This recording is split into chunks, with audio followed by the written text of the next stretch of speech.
It's so easy to make hamburger buns from scratch, and it's so much better than the store, so let's make some. We're gonna start with 1 cup of milk and a half a cup of water. I microwave this for about 1 minute just to get it warm. You don't want it too hot though, or it can kill your yeast. So I'm gonna add 2 tablespoons of white sugar and about 2.5 teaspoons of dry active yeast. And just give that a stir. Okay, now I'm just gonna measure out 562 grams of flour, about 4.5 cups. It's just more accurate to use a scale. That's perfect. This is the flour I use, I get it from Costco. 1.5 teaspoons of salt. And now I'm gonna melt 56 grams of butter, that's about 1/4 cup. This is what our yeast mixture looks like now, so you can see it's really bubbled up.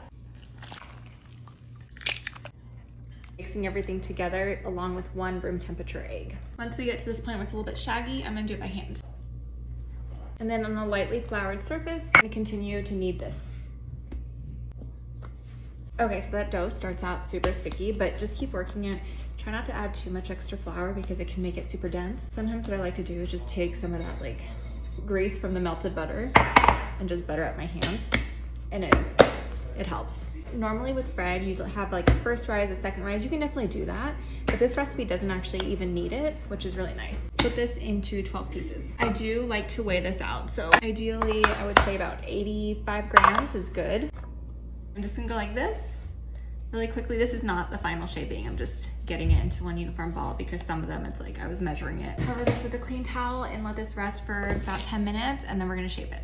Tuck it into the center, all around, just keep doing that. Now you got this on the counter. And then I just pull it, just keep going.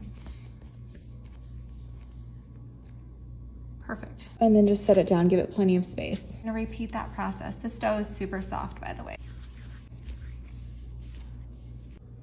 Once that first tray is full, cover them and let them rise while you start working on the rest of them. You can use the same recipe to do hot dog buns, so instead we're just gonna flatten that out a bit. You're gonna get that like stretched as long as you need it, and then you just roll it.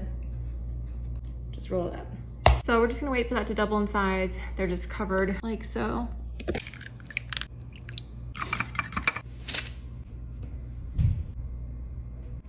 These cook super fast, so I actually only do 1 tray at a time.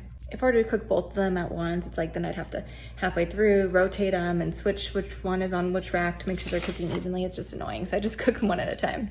For about 10 to 12 minutes. These are coming out and these ones are going in. Make sure you just let these cool completely before you slice them for your burgers, but they are just absolutely perfect. So soft. Ready?